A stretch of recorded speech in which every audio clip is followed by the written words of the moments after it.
The Enormous Crocodile. In the biggest, brownest, muddiest river in Africa, two crocodiles lay with their heads just above the water. One of the crocodiles was enormous. The other was not so big. "Do you know what I'd like for my lunch today?" the enormous crocodile asked. "No," the not so big one said. "What?" The enormous crocodile grinned, showing hundreds of sharp white teeth. "For my lunch today," he said, "I would like a nice, juicy little child." "Oh, I never eat children," the not so big one said. "Only fish." "Oh," cried the enormous crocodile, "I'll bet if you saw a fat, juicy little child paddling in the water over there at this very moment, you'd dump him up in one go." "Oh, no, I wouldn't," the not so big one said. "Children are too tough and chewy. They're too tough and chewy and nasty and bitter." "Tough and chewy," cried the enormous crocodile. "Nasty and bitter? What awful tummy rot you talk. They're juicy and yummy." "Oh, they taste so bitter," the not so big one said. "You have to cover them with sugar before you can eat them." "Children are bigger than fish," said the enormous crocodile. "You get bigger helpings." "Oh, you're greedy," the not so big one said. "You're the greediest croc in the whole river." "I'm the bravest croc in the whole river," said the enormous crocodile. "I'm the only one who dares to leave the water and go through the jungle to the town to look for little children to eat." "Oh, you've only done that once," snorted the not so big one. "And what happened then?" "They all saw you coming and ran away." "Ah, but today when I go, they won't see me at all," said the enormous crocodile.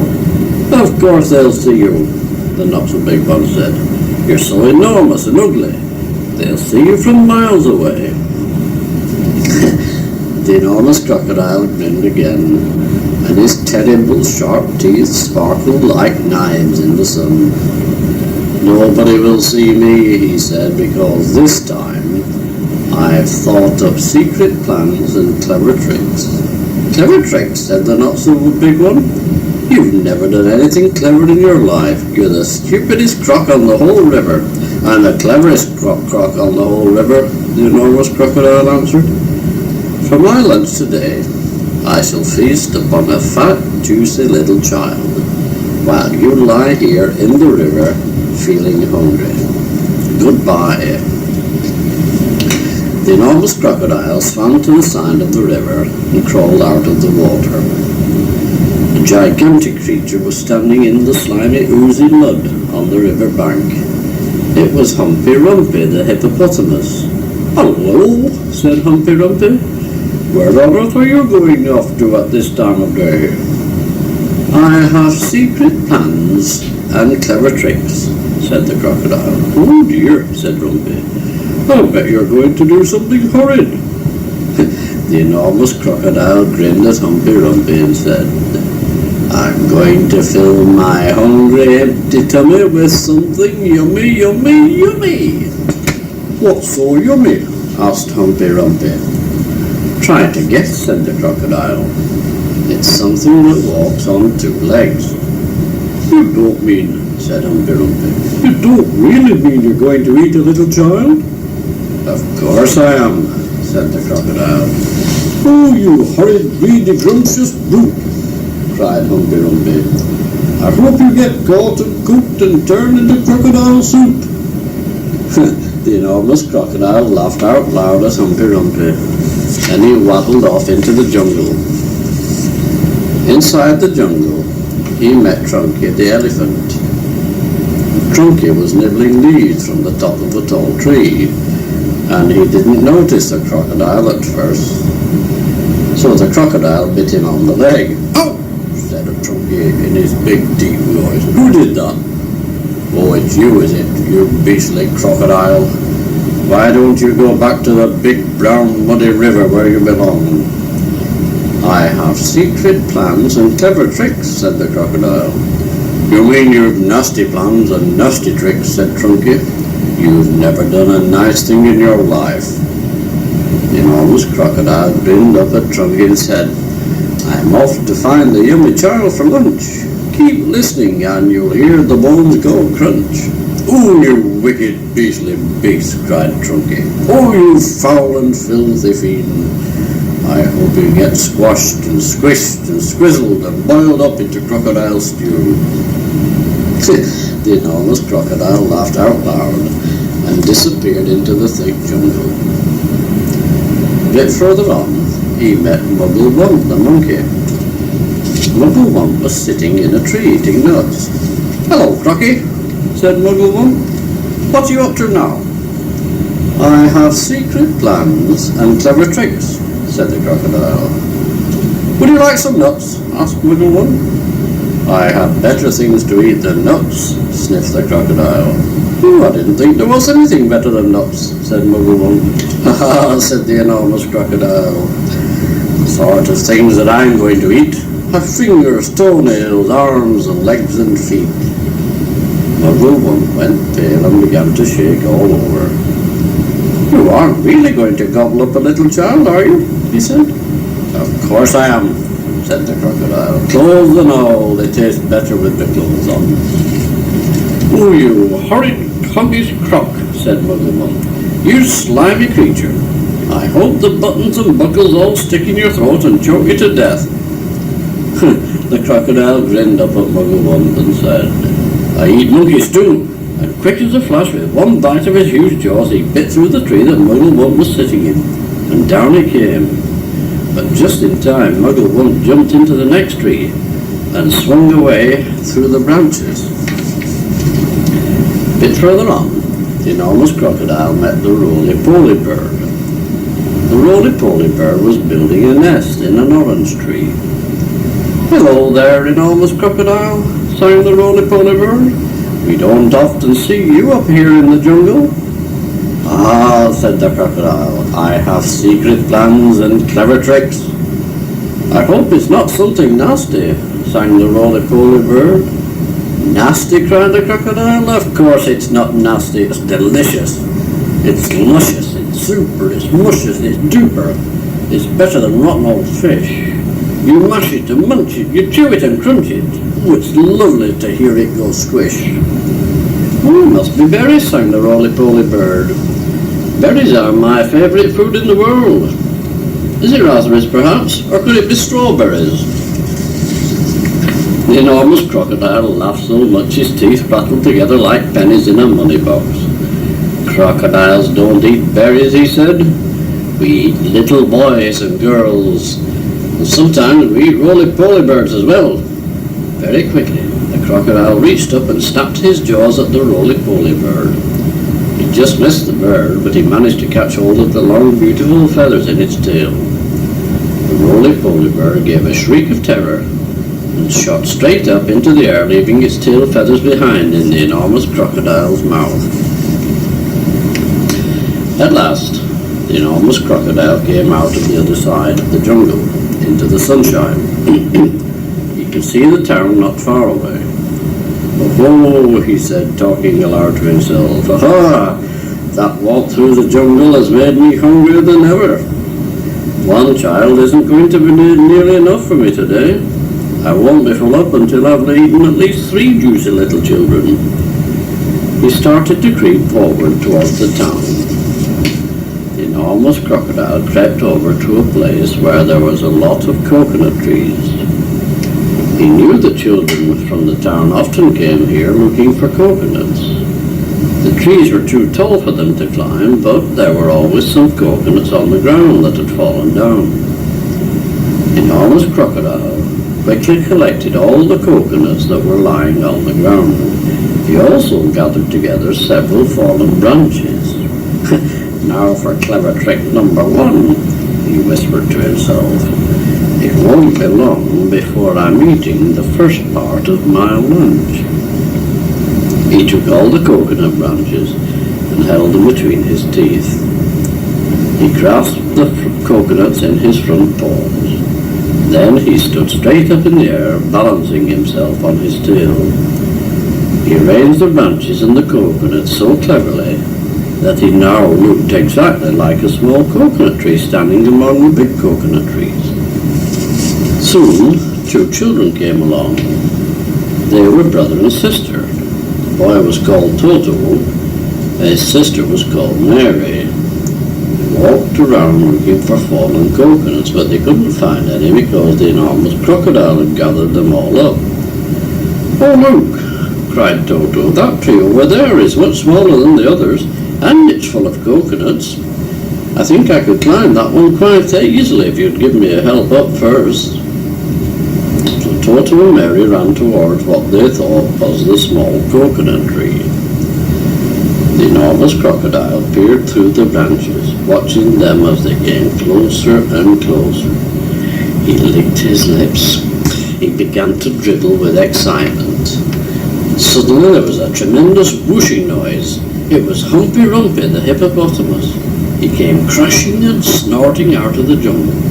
His head was down low, and he was galloping at a terrific speed. "Look out, Toto!" shouted Humpy Rumpy. "Look out, Mary! That's not a coconut tree, it's the enormous crocodile, and he wants to eat you up." Humpy Rumpy charged straight at the enormous crocodile. He caught him with his giant head and sent him tumbling and skidding over the ground. "Oh!" cried the crocodile. "Hey, stop! Where am I?" Toto and Mary ran back to the town as fast as they could. But crocodiles are tough. It was difficult for even a hippopotamus to hurt them. The enormous crocodile picked himself up and crept towards the place where the children's playground was. "Now for clever trick number 2, he said to himself. "This one is certain to work." There were no children in the playground at that moment. They were all in school. The enormous crocodile found a large piece of wood and placed it in the middle of the playground. Then he lay across the piece of wood and tucked in his feet so that he looked almost exactly like a seesaw. When school was over, the children all came running out to the playground. "Oh," they cried, "we've got a new seesaw." They all crowded round, shouting with excitement. "Perhaps I have the first go. I'll get on the other end. I want to go first. So do I, so do I." Then a girl, who was older than the others, said, "It's rather a funny, knobbly sort of seesaw, isn't it? Do you think it'll be safe to sit on?" "Oh, of course it will," the others said. "It looks strong as anything."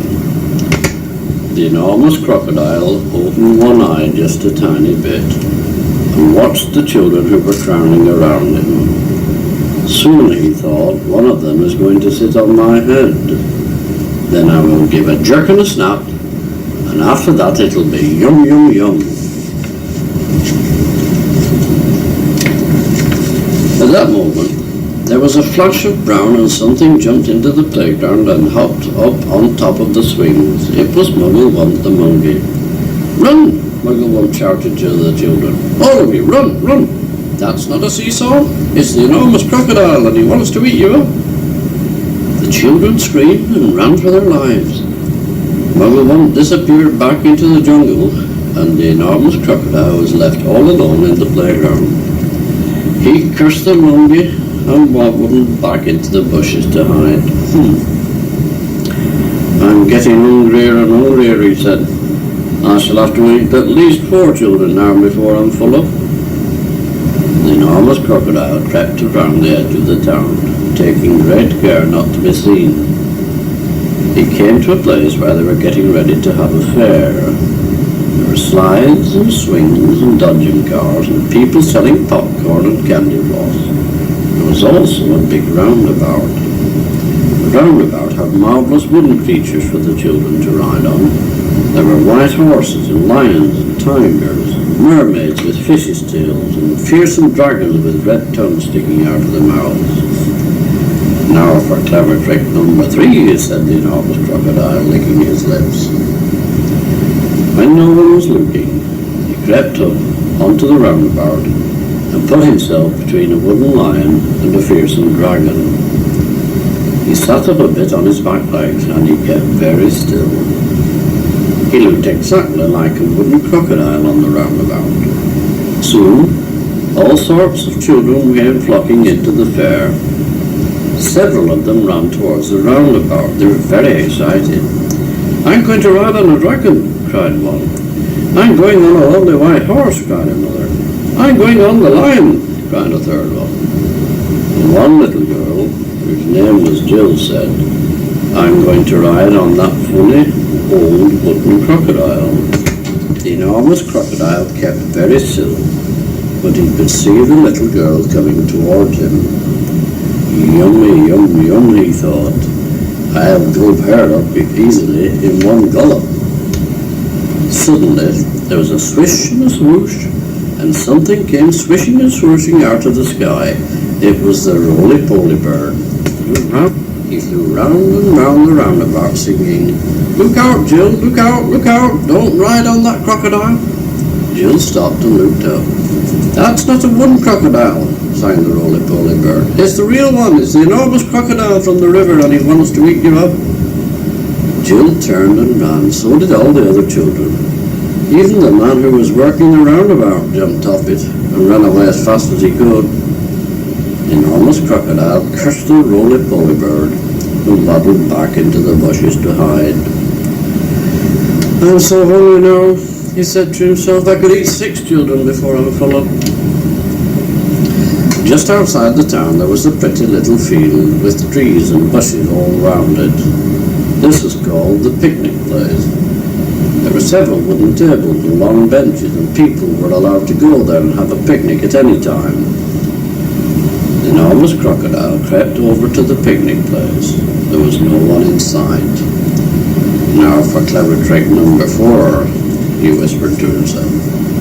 He picked up a lovely bunch of flowers and arranged it on one of the tables. On the same table, he took away one of the benches and hid it in the bushes. Then he put himself in the place where the bench had been.